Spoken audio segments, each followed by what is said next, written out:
The Pantheon, France's monument to national heroes, poets, philosophers, revolutionaries. And among them lies one blind boy from a quiet village that changed the world.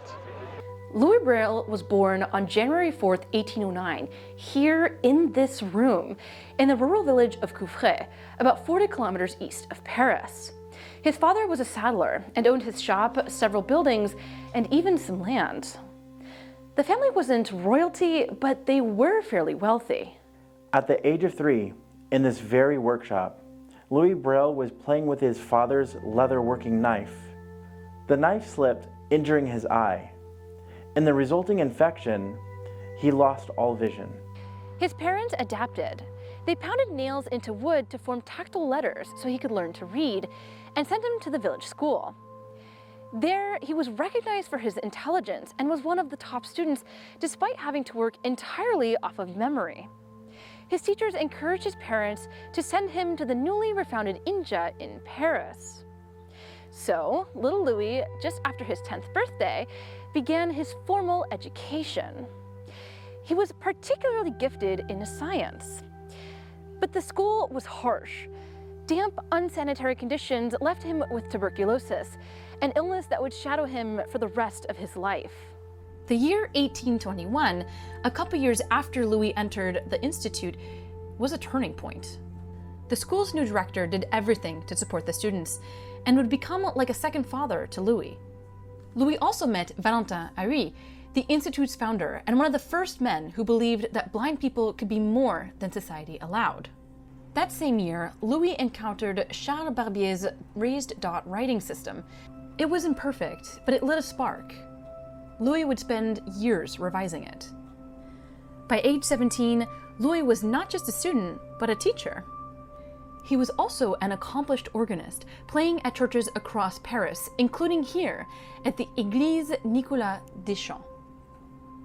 This is the church where Louis Braille was baptized, and perhaps his piety is why he was so famously modest.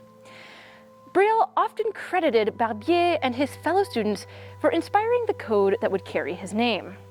To him, it was not the work of one individual, but of the Institute as a whole. He reserved mornings, evenings, and weekends for experimenting on his system, never wanting to take time away from studying or teaching. Louis loved his hometown of Couvrey and returned there whenever he could. But illness forced him to retire there permanently in 1849. He died in 1852 at only 43 years old, surrounded by his students and friends at the Institute's infirmary. Despite being beloved there, his passing went almost entirely unnoticed. Not a single newspaper reported his death. And one last story, which is perhaps a legend, tells us more about who he was. After his death, Louis' friends found a box in his room that was marked to be burned without opening. They couldn't resist, and when they opened the box, they found IOUs from his students who owed Louis money. And then, like Louis had asked, they burned them all. It wasn't until 1854 that Louis Braille's system was officially adopted. His students fought tirelessly to get him recognition, even trying to get him awarded the Légion d'honneur award, but they were completely ignored. He was originally buried here in his hometown. It wasn't for another century that France recognized his true place in history. His body was reinterred into the Pantheon, and his hands were separated and left here as a loving tribute to his hometown.